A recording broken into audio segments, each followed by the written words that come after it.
Hey guys, it's your girl R.S. Lewis, aka the Insomniac Writer, and welcome to Women in Horror Month with the awesome horror miser, Monty G.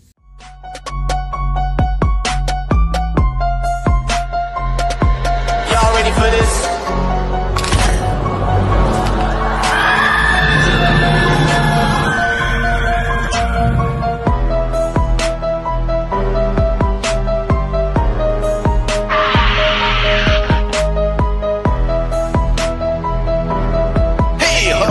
Once again, it is me, the Horror Miser Monty G. Hey, horror fans! Once again, it is me, the Horror Miser Monty G. Want to welcome you once again to Women in Horror Month.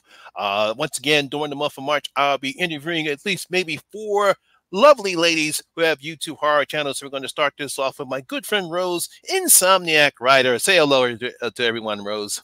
Hi. Okay. Now, Rose, you and I, we've actually met. But give a free plug to our good friend Romeo Tudor. I think what's it, the Cinemaaniacs? Yep. On the Facebook group. Yeah. Yeah. And I've gotten to know Rose very, very well. She is an avid horror fan. She loves horror just as much as I do. And of course, I decided to go on ahead. I said, Rose, I got to interview you because we actually done a video before when I did a celebration of Women in Horror Month a few years ago. We actually did a live stream of celebrating Black Final Girls. Yes, I remember. That was so much fun. Oh, yes. We'll talk about that later on. But to get things started, Rose, you've really have loved horror. What was the thing that drew you to horror? Like one of my friends, Ken Sledge, he does this, your first horror film. What was the first horror film that you saw? It was definitely Nightmare on Elm Street. That was the first one that I saw. The first one. And I was just like, after that, I was hooked. Yeah, so that's the film that got you hooked in horror. What about A Nightmare on Elm Street? Was it the great direction of the late great Wes Craven? Was it the jump scares? What is it about? How old were you when you saw A Nightmare on Elm Street? I think I was every bit of 6 years old. I watched it. It happened to come on TV, and you remember when 57 was Philly 57, and I watched it. It had commercial breaks, so it was edited, but I sat there. Yeah, it was edited. Probably was a good thing because I was probably too young to be watching it at that time. And then eventually I did see the non-edited version, but I sat there and I watched it and I was just hooked. Like I was like, oh, I like this. I like Freddy. And then I noticed my bedroom kind of looked like Nancy's, where she had the TV on her dresser, the little small TV with the, like my room kind of mirrored that. So I was just like, oh, that's just like me. Yeah, so. Yeah, it amazes me when we first see horror films, how young we are when we first saw it, because my first horror movie was The Mummy, and I was like probably 6 or 7 years old at the time. And of course, it's like my mother didn't think that I would be able to withstand watching the Mummy for the first time, and that's rather tame as opposed to like horror films people I talked to have watched before, and it's like you like that stuff? I said, yeah, I had a morbid sense of humor. When I grew up, I wasn't watching Wizard of the Oz or any other stuff. I was watching I was watching horror films. Exactly. I'm a 70s kid, so I was watching all the horror movies, from the 50s and 60s, from the Universal monsters to the sci-fi monsters like the tarantula, the giant Gila monster, the amazing colossal man, that's what I grew up watching. Yeah. So what is it about horror that being a woman, being especially a little girl, why not, what drew you into horror as opposed to just being watching Disney films or princesses and stuff like that?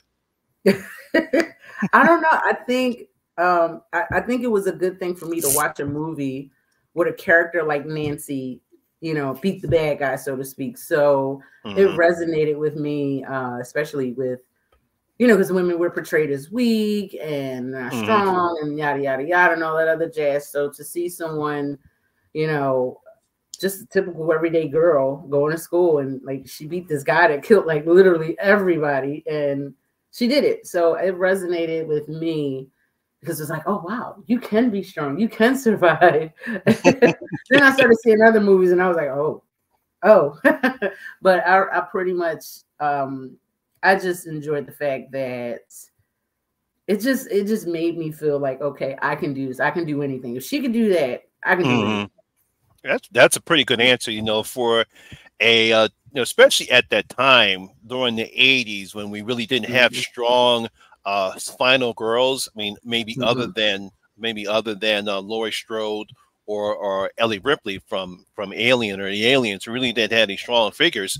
So for you to latch on to Nancy and say that, hey, look, if she can do that, if she could beat a guy with a razor claw hand, then I can do anything. So I think that's a good example. What Wes Craven did was he made a strong female lead. You also get Heather Langenkamp credit for portraying Nancy as strong as she did. Because that's one of the aspects of when you have a strong final girl that can actually let other girls say the same thing and say, hey, look, if she's strong, then I could be strong. Exactly.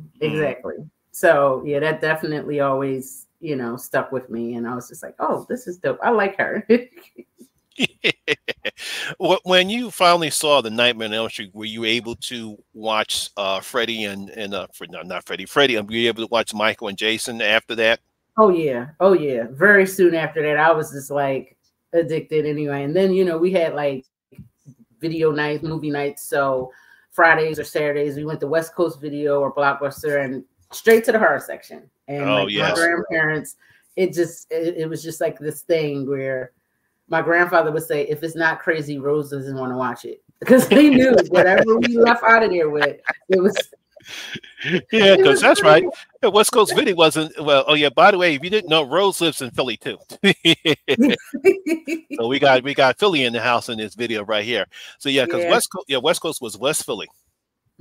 Yeah, because my video store was Earl's Video Store, was right off of 20. No, what's that? The Acme. Mine would say 25th and Oregon. Okay. Yeah, 25th. Where did we go?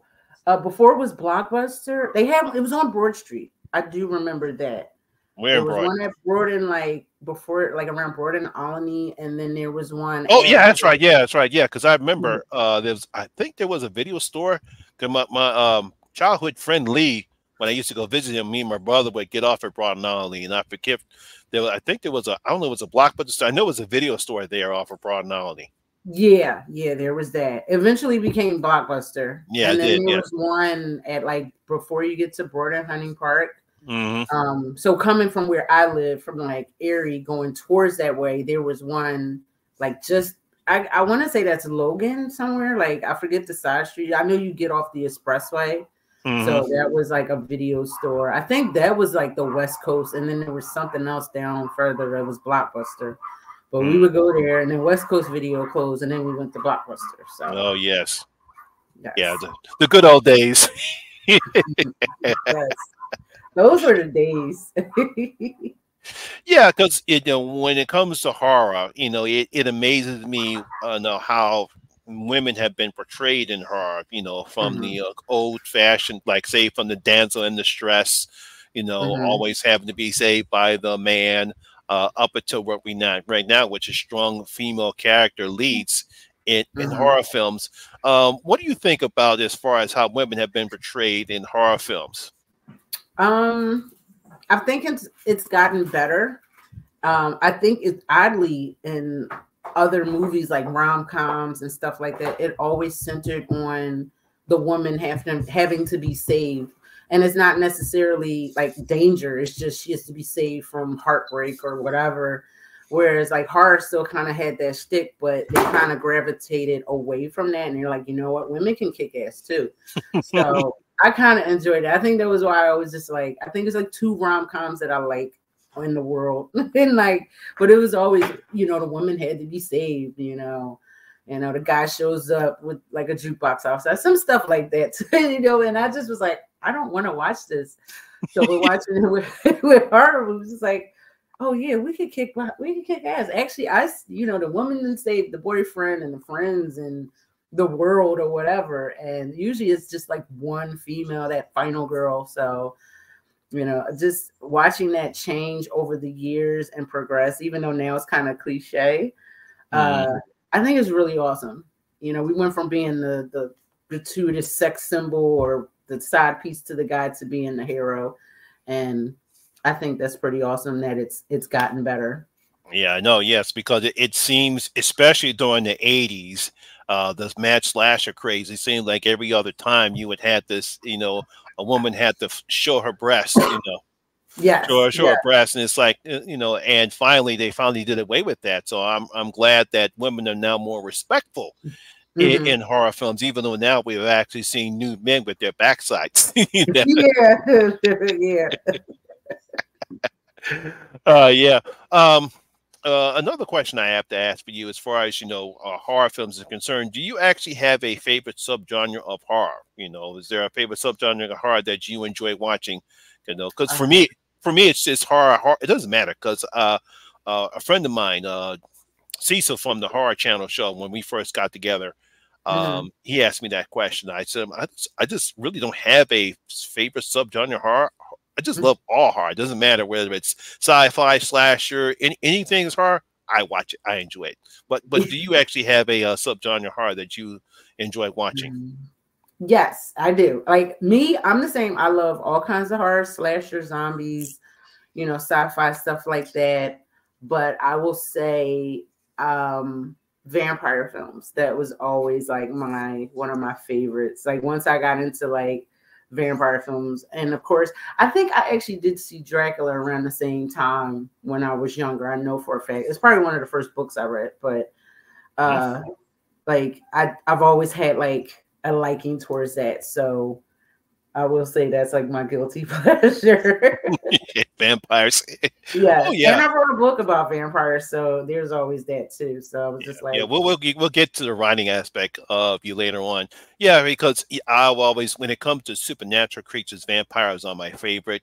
Werewolves come second, but I think mainly because of the Christopher Lee Hammer horror Dracula films, really did enjoy watching them, and that really gravitated me towards horror. Was not just the Universal monsters and Bela Lugosi's and Dracula, but actually seeing the late great Christopher Lee portray Dracula. Like, he really made the character famous. Even though Bela Lugosi, put Dracula, made him a very popular character, it was Christopher Lee's performance as Dracula in all the Hammer horror films really made him an icon. Okay, yeah, I agree. I definitely agree 100%. I see. Do you actually have a favorite vampire film? Yes, another guilty pleasure. It was Vamp with Grace Jones. She was like the big bad vampire, and it had the dude from Weird Science who was also in Freddy 2. And I had this enormous crush on Robert Russler. That's his name. Couldn't tell me that guy I wasn't going to marry him, even though he was like 20 and I was like 8. I don't know, but girl crush. That was like him and Keanu Reeves. Oh, we were getting married. I had to choose between one or the other, but that's what was going to happen. But Vamp was definitely one of my faves. I love Grace Jones anyway. I loved her music. I loved everything about her. I just thought, like, especially another thing with like Black women, you always see like lighter tone women, light skinned women. So to see her front and center, the main character or villain or whatever is a dark skinned woman. And I was like, oh, hell yeah. So I definitely enjoyed that movie. It's one of my favorite vampire movies. One of the first ones I probably have watched repeatedly. Oh, yes. Because I've seen almost every vampire. I actually even tried to watch Twilight. My daughter. Maybe watch all of them. Twilight. Yes, she loves her Twilight. Well, they're popular culture. You're welcome. I mean, she wrote the book. She's her target audience, and but because I knew I wasn't her target audience when it comes to the vampires in Twilight, But I tried to watch. I tried to get into it. It just wasn't my cup of tea. Yeah, and I got into it. Like, my daughter had me front and center every time one of the movies came out. I won't lie, I did like the last two, but yeah, Mom, we're gonna go see Twilight. We went to go see the late night showing of whatever one, Breaking Dawn. Yeah, and Yeah, we had to go. We got tickets to like the 11 o'clock, 10 o'clock show. She had school the next day. I had work the next day. She's like, Mom, can you see it? That's a good one. Yes. Since you actually have a daughter, how old would you say you allow a parent, or especially a parent of a daughter, to watch a horror film? How old were you? Don't even lie. How old were you? I honestly, I'm not going to say that there's a specific age. Way too young. Yeah, she was young, but she would say, "Oh, Mom, what are you watching? Can I watch?" No, I don't think you want to watch this. Okay, I'm not going to say anything. Go ahead, sit right there and watch Evil Dead with me. Go ahead. You know, you're not going to bring up the Tooth Fairy. You should be putting on the Tooth Fairy horror movie. Oh, Darkness Falls. When I lost my tooth. Uh-oh. Yeah, so I mean, I think it depends on the type of movie. There are some, like, I wouldn't let her watch like Hostel or Saw when she was young. Like, but if it's something like The Evil Dead, something that I saw when I was younger, scared me more than any of the She said it scared me. It actually scared her. I don't like it. Campy horror scares me more than like. But you wanted to watch it, and I said, I don't know, Yana. And she wanted to watch it. I mean, I had to shield. She didn't make it to the tree scene, which I was going to shield your eyes away from anyway. Oh yeah. So, like, I was like, put my face in the pillow and cover my ears whenever there was something really. No. Here's a funny story. When Jaws hit the theaters, my mother took my mother took my brother and I to see Jaws when it hit the theaters, and I'm like, okay, this is pretty interesting. I was surprised because at the time I really didn't understand horror. Seeing a film like that and the type of effect it would have, because most people, when I talk to most people, then because I always tell I'm a 70s kid, I grew up in the 70s, so they always ask me, was it true what happened in The Exorcist? Was it true what happened to Jaws? I says yes, that stuff did happen. Yeah, theaters were packed. You have to understand, we didn't have social media back then in the 70s. Exactly. And at the time, you only had you had the Goldman, you had the Milgram, you had the Fox, back down in Center City at that time here in Philly. So yeah, the theaters were packed when you went to The Exorcist. The theaters were very crowded. Not as crowded as The Exorcist, but the theaters were crowded when we went to go see Jaws. So yeah it's a very interesting experience to see the movies that I saw during the 70s everyone talks about now. Yeah, definitely. Social media has changed it, and then there were so many theaters before they started doing like the megaplexes like Neshaminy and stuff like that, 24 screens in one building. You had like these cinema houses that had like maybe 2 or 3 or 4. Like I worked at the Orleans, and then it was at one point it was only 4 screens, and then they had the extra building and made it 8. But we grew up like it was a theater up the street on Erie, I think 9th or 10th at Erie here in Philly, and my mom, she said the same thing when she went to go see Carrie. So things have changed. Like people really went to the theater versus now you could just like, all right, I'm just streaming online. So. And it's just I don't know. It's just like I think we grew up in the time, like the best time to be like for cinema. It didn't matter what the genre was. I think the time the 70s, the 80s, and the 90s was like the best time to watch a movie at the theater. Yes. Yeah, that's just like an experience. I don't think as like growing up, me and my friends, but we would wait for the next Bruce Lee movie to hit the theater, and we rushed down to the Fox and the Milgram to go see the next Bruce Lee movie. Yes, exactly that, and drive-ins. Oh my God, I remember. Oh yes, drive-ins. 61st Street Drive-In Theater. Oh wow, we went to one in I know it was in like going towards Ben Salem somewhere. The one that's like far northeast. That was the one. Only reason why I remember because I know we had to get on the boulevard and then we got off and went somewhere else. But I think where did I see the last movie I saw was Jason Takes Manhattan. Saw it in the drive-in, and one of the Lethal Weapon movies. I think either the third one or the second one. Because we went to see. I think it was was the Golden. I'm trying to remember. It was one Sinbad movie we went to the drive-in. I can't remember was the Golden Voyage or Sinbad and I think it was Sinbad and the Eye of the Tiger. Like, but I just know it was a Sinbad film. Yeah.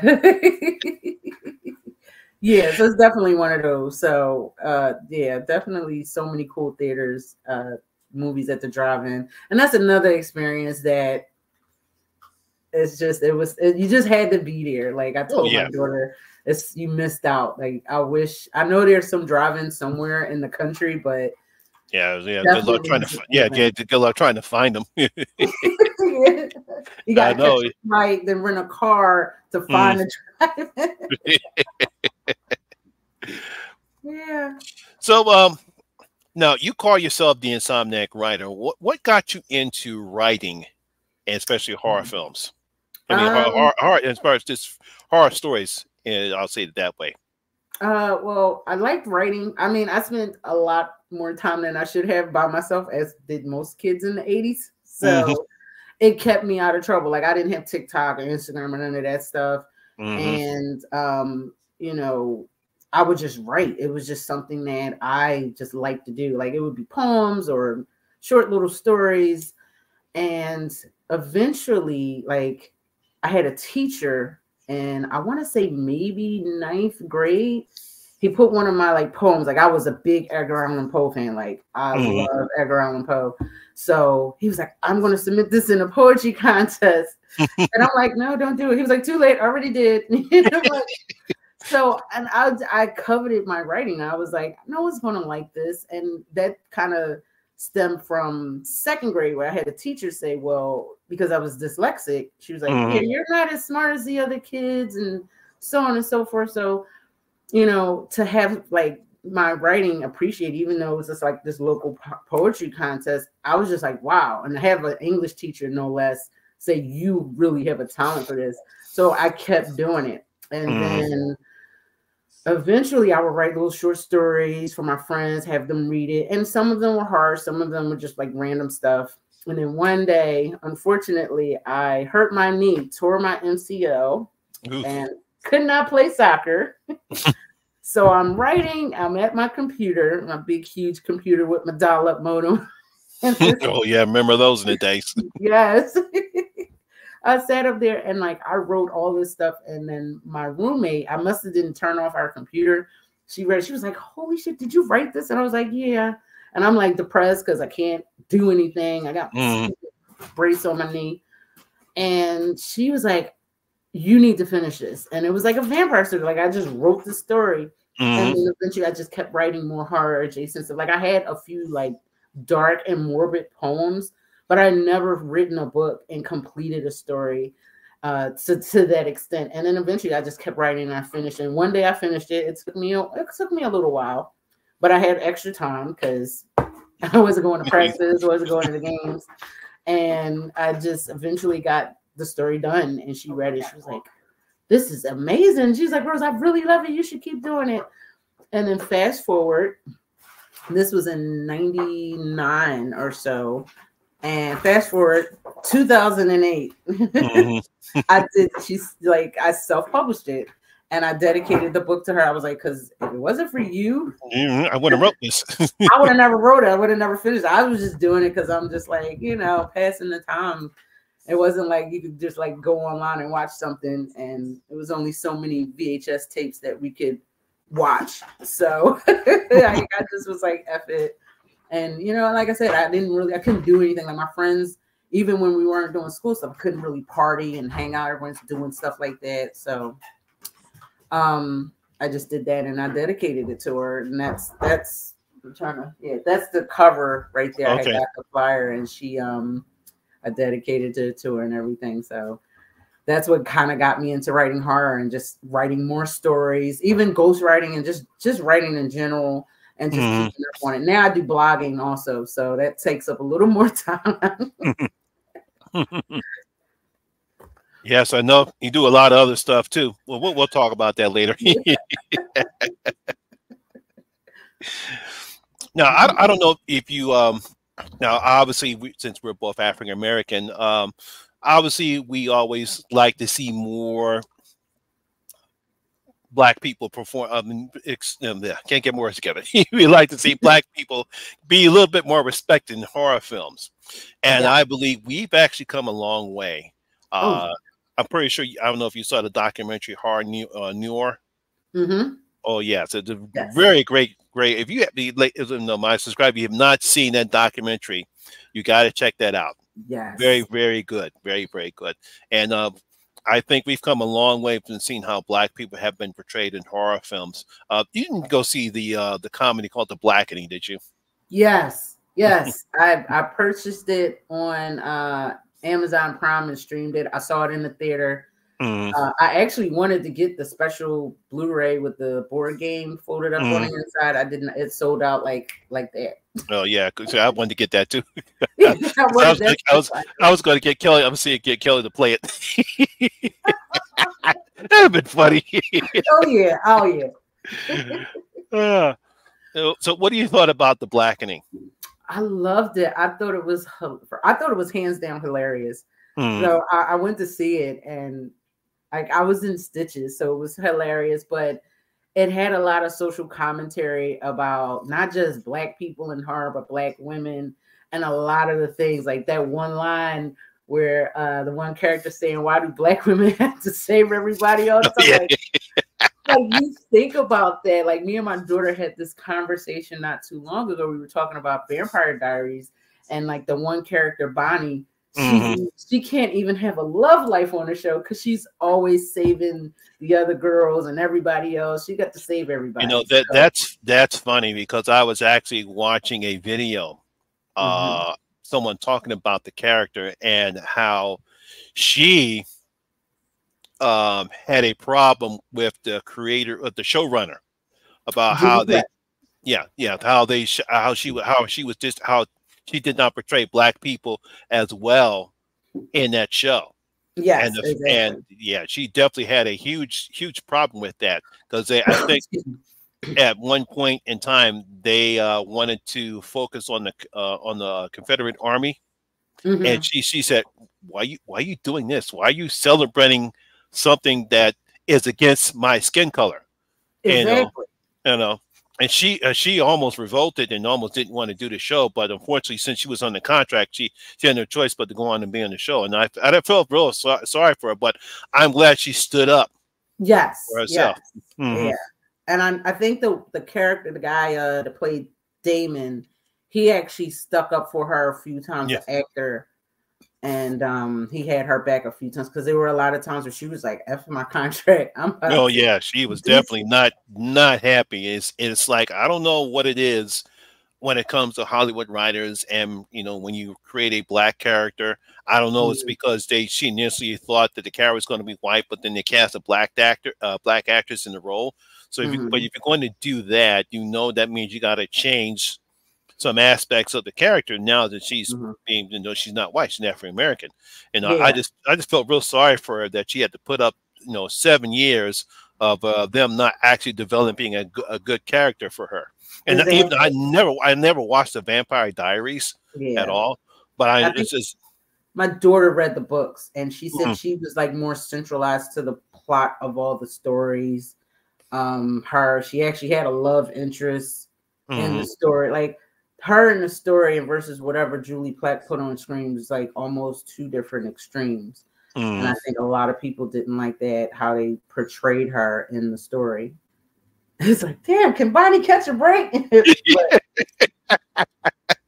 But you see that, like, we're always like, we're always secondary to you know, maybe our white counterparts, or we're never the love interest, or we got to save the day. Like we're always having to be strong. And it's like, I feel tired just watching it, you know. But it's like we're always the first to die, or we don't get the respect that we should, you know, and we're never and it's like we were never the, you know, main focal point of the story. You know, that's one of the reasons why I really enjoyed George A. Morero when he cast the actor as his lead actor. He got a lot of flack for it, but he says especially back then. You know, especially back then, he says, no, I'm not changing it. I cast him. He's my lead character, and I'm going to stay with him.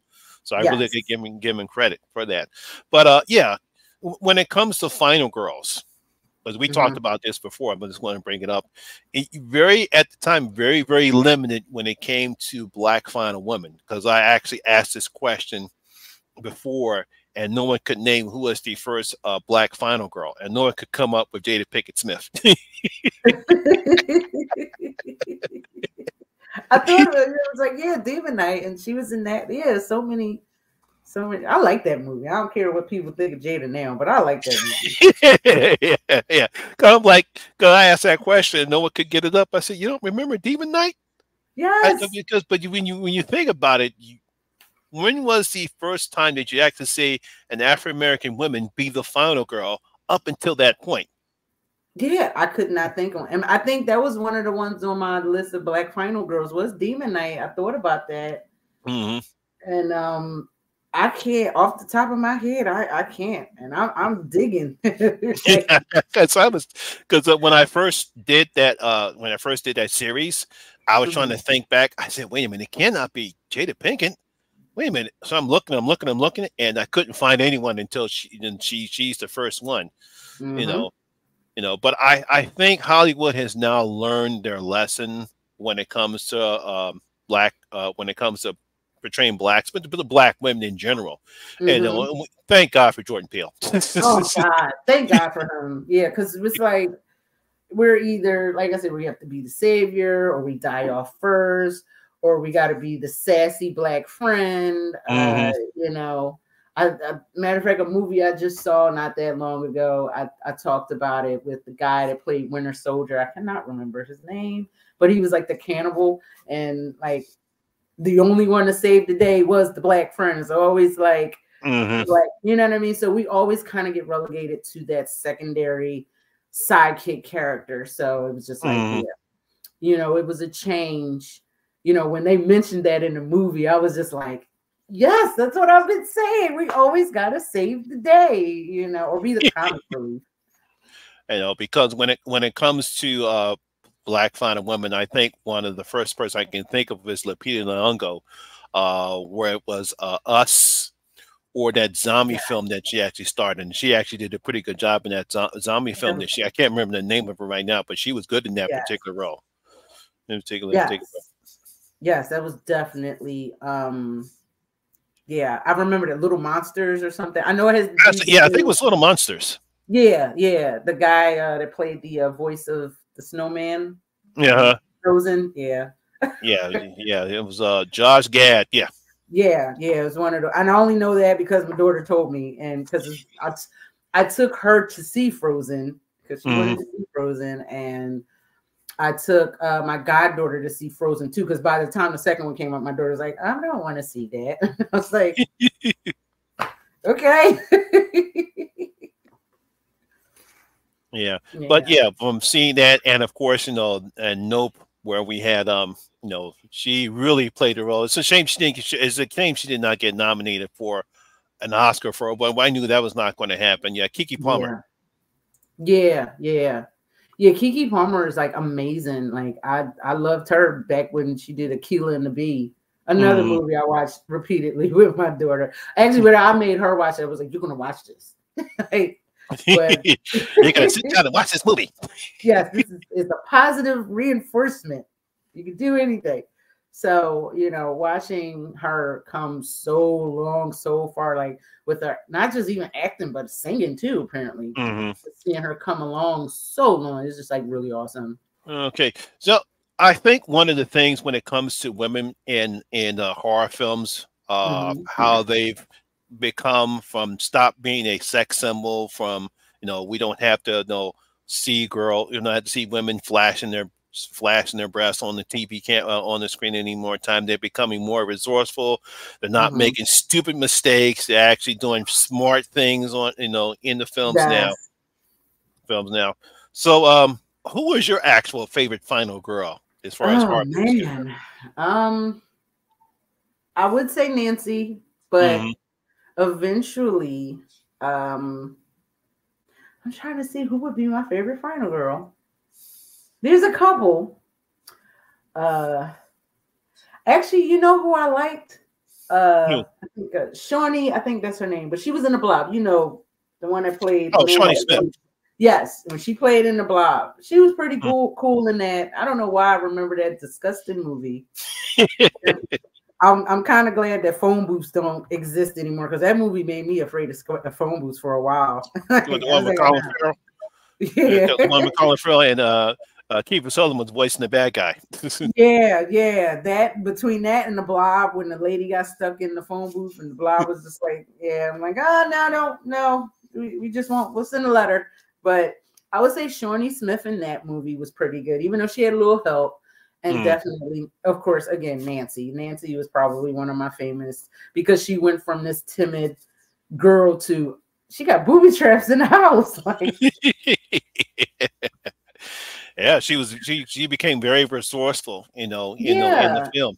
Yeah, so it wasn't like I like Laurie. No disrespect to Laurie Strode, but she like Nancy really was like, oh, I'm going to kick his ass. He is not getting away today. Like.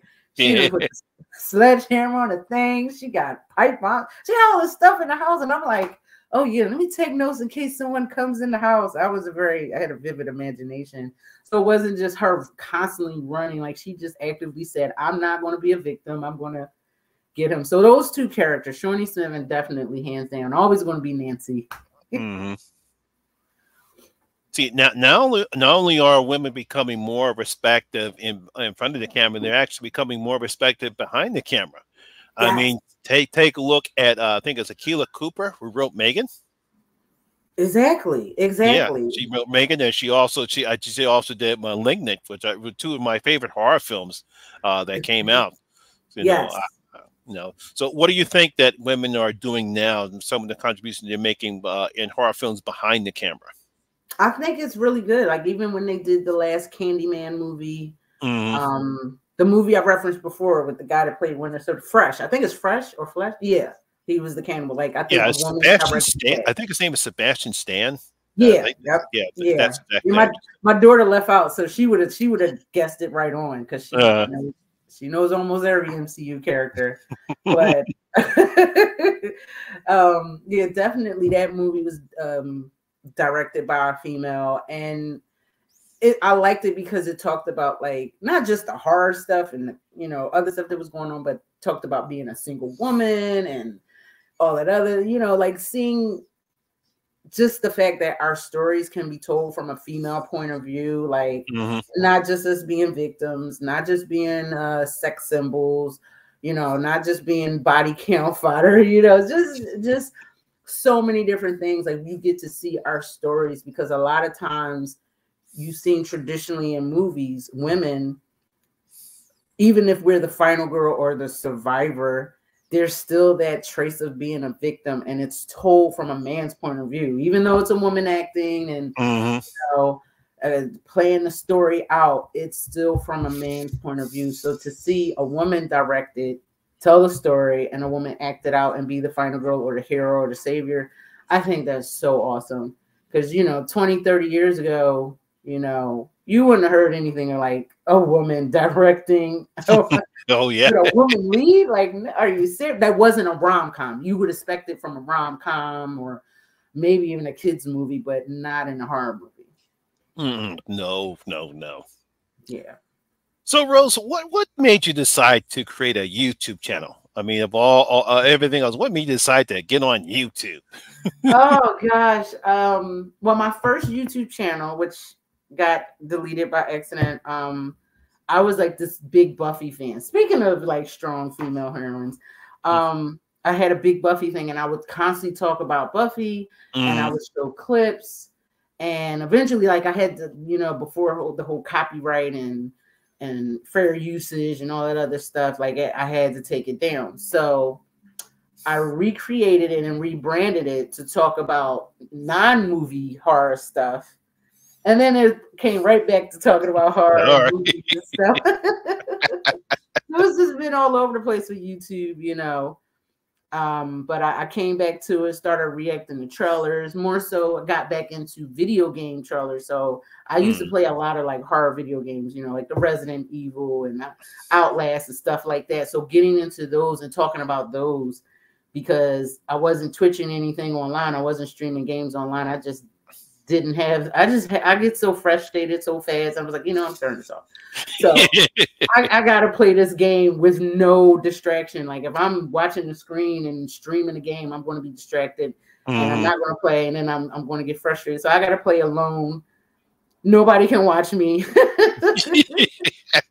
unless it's like maybe my daughter or maybe one other person. But yeah, because I have a few because my friend Emma from Spooky Astronaut, she actually has a Twitch channel and she streams her video games. She's becoming a gamer now, and I know it's sometimes she gets frustrated when she can't get to a certain aspect, and she gets frustrated.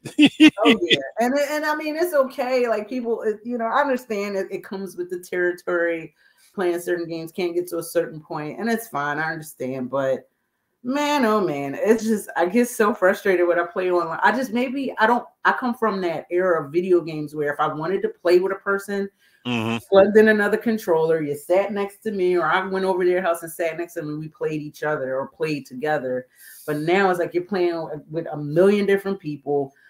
They're doing whatever the heck they want to do. They're not following any rules. It's just total anarchy and chaos. And it just kind of like pulled me away. So now it's just like if I play online, I'm not playing in a campaign. I'm not playing with anyone. I'm usually just playing solo, or like I said, with one other person.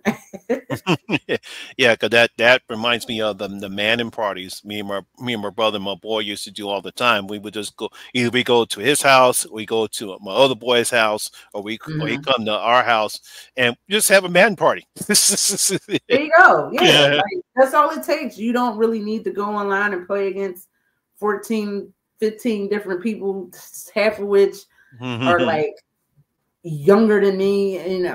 The frustratingness of it. No, I'm good. So I kind of pulled away from that. Now I keep it simple. I stick to trailer reactions. I can say what I want to say, make my guess, do Easter eggs.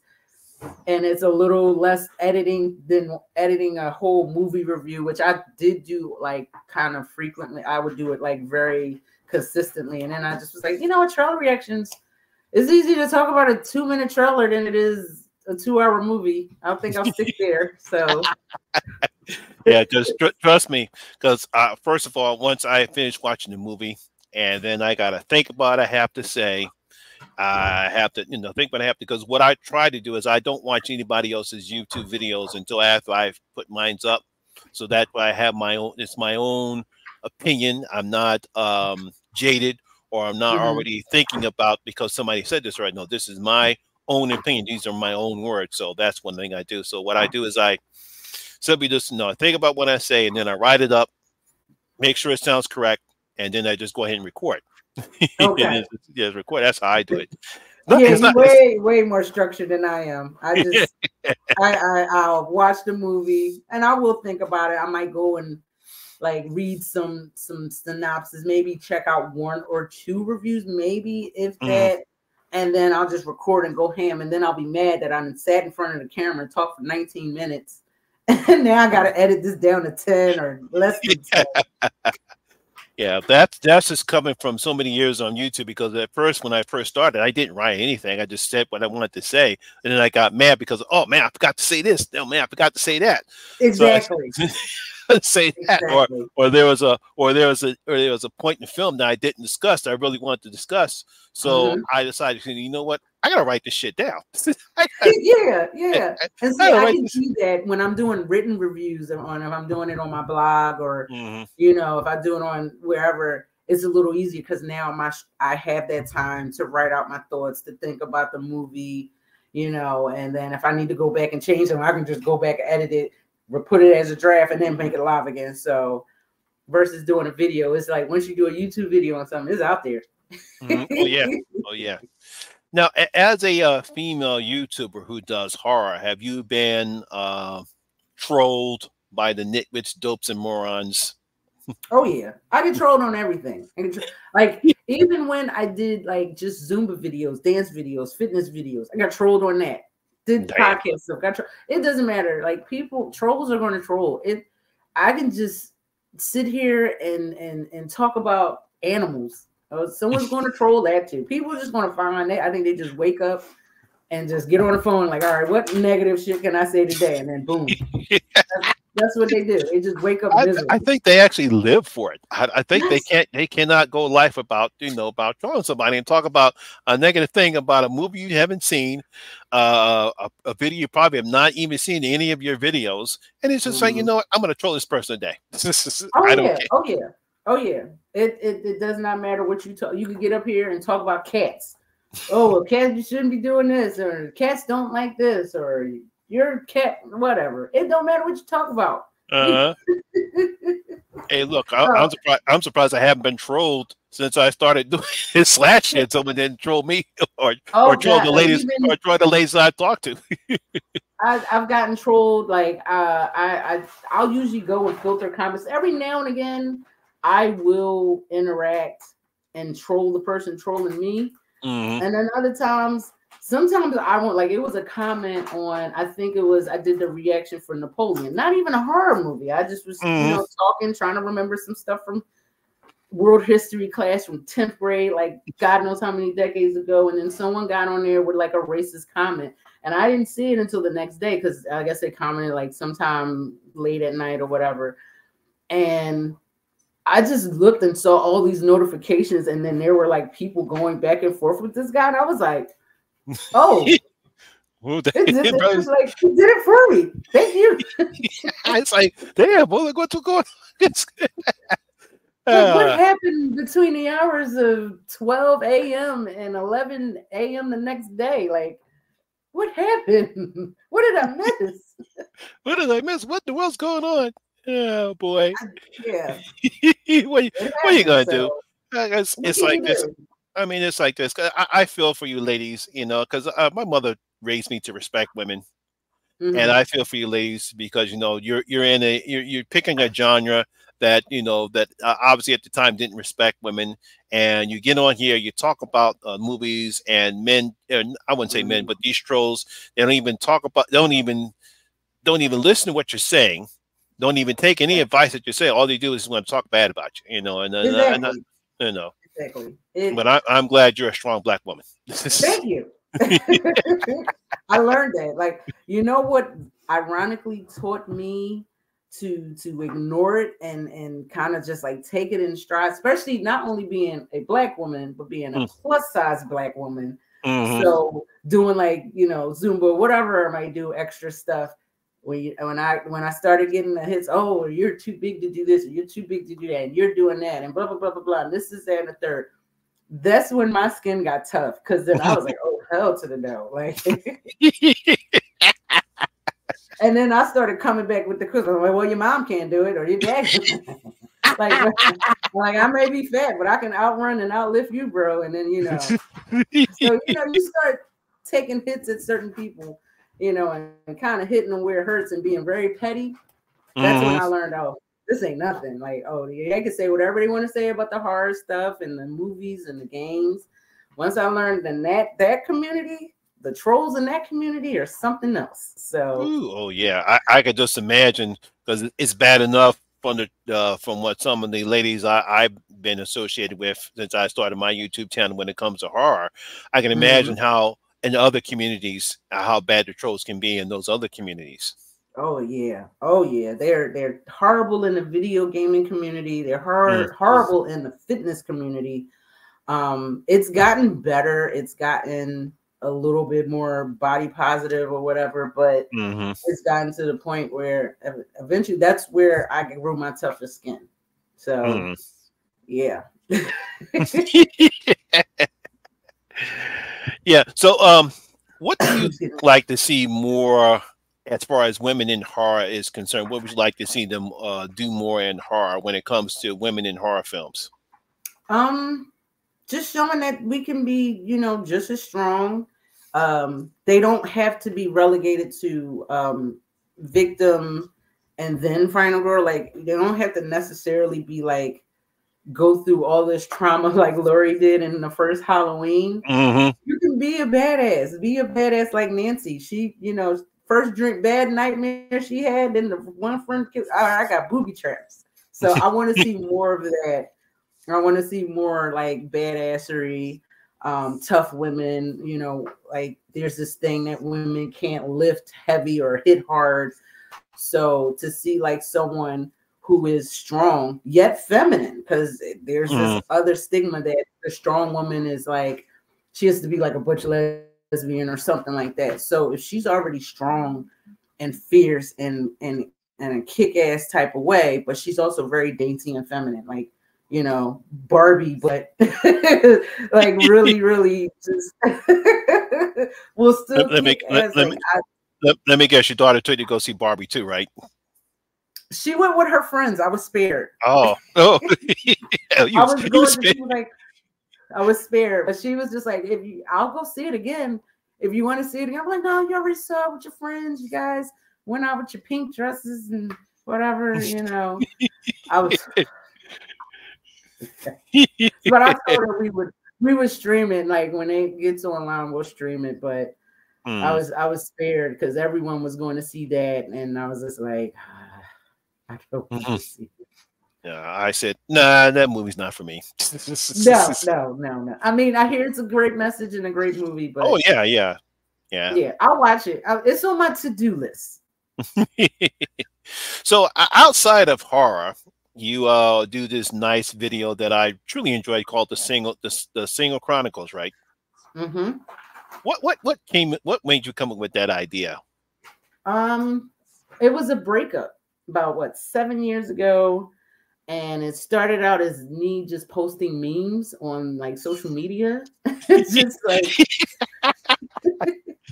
it was just like dating memes. And then like every week, you know, I would just say this week on the Single Chronicles. And then I was like, oh, that's catchy.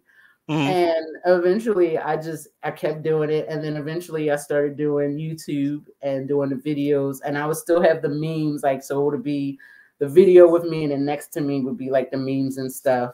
And I just kind of got into it, and it kind of served as like a healing thing for me. Like it helped me get over the breakup, helped me do some healing and soul searching. And I just kept with it. And then I would kind of sometimes incorporate it with some things like movie wise, especially like if it's like that fresh movie, like I mentioned, like, the dating and whatnot. So, but it just really got me to like really doing some soul searching and, you know, taking some accountability too. And it just helped. Like it really was a big help. And eventually I started doing the podcast part of it so that I wouldn't be just doing a video and editing, because I was spending more time editing fitness content as well as movie content. So, you know, then I could just kind of like pull back the reins on it, but I can still produce Single Chronicle episodes like weekly or bi-weekly. But it was just like a healing thing. Like that got me through a crappy breakup. And trust me, I can imagine. So I probably needed that after dealing with my son's mother. Right. Yeah, I get that. Like people say, darn, where was this at like 10 years ago? Sorry. Yeah. I needed that to get dealing with my son's mother. Ooh, I can imagine. Oh gosh. Oh man. Yes. And of course you do Zumba classes. Yes. So I've been doing that since November 2018. Prior to that, I was doing like other dance fitness and stuff. But I got certified. I started doing Zumba, and it was fun. Like I enjoy it because I've made so many friends, other Zumba instructors, and it's just a great thing. Like that's my cardio for the week. It's my happy hour for the week, and I get a chance to like meet a lot of people. And it helped. Like I said before, it helped me grow tough skin, because being a plus size instructor or someone, it's very hard. It's a win. It's like on either side, it's like feast or famine. Like on one end, it's hard because people will look at you and not take you seriously and say, I want to go to the person that's fit and trim and slim. But at the same time, there's also people who are plus size or who are big, and they want someone that they can resonate, and you know that resonates with them, that they can, you know, they can look and say, oh well, if she can do that, then I can do it. So like I tell folks, size and age should not be a deterrent. You know, I'm big, but I'll run a mile, I'll lift, I'll teach 2 and 3 classes back to back. Like when I tell folks, look, you have not seen fitness and cardiovascular health until you have danced nonstop for 3 hours. So, so it's like when I was teaching back, like I started teaching back to back, I was like, oh my God, I'm tired. But so, you know, that also helped me realize just how strong and capable I was, you know, and it really on top of like the Single Chronicles helping me emotionally, that helped me physically, you know, and it just really was great to meet other people from all over the world. It's like millions of instructors. So very fun. Yes, yes, yes. Well, Rose, we're about to go ahead and close this out. First, I once again want to thank you very much. If you're not subscribed to Rose's channel, I will leave a link down in the description below. I would like to see Rose join the 1K club before this end of the year as well. So see if we get you to the 1K club. I'm pretty sure you would love to be that, to be in the 1K club. Yes, I'm inching there little by little. I went today. I was like, oh, I'm up close. I'm in like the 740s or something like that. So I'm inching up that ladder or that mountain. Yeah, because a good friend of mine, Strange Monkey, he just hit the 1K club. So it took him a while. So hopefully you can get that one day, and then we'll do it. We know that way you have a nice celebration. Yes. Now, oh yeah, definitely will. I will definitely do that. Be awesome, be you, but above all else, love yourself. All right. So once again, my name is Lamont Smith, better known as Horror Miser Monty G, and always remember that horror rules. I'll see y'all guys later, and please stay safe out there.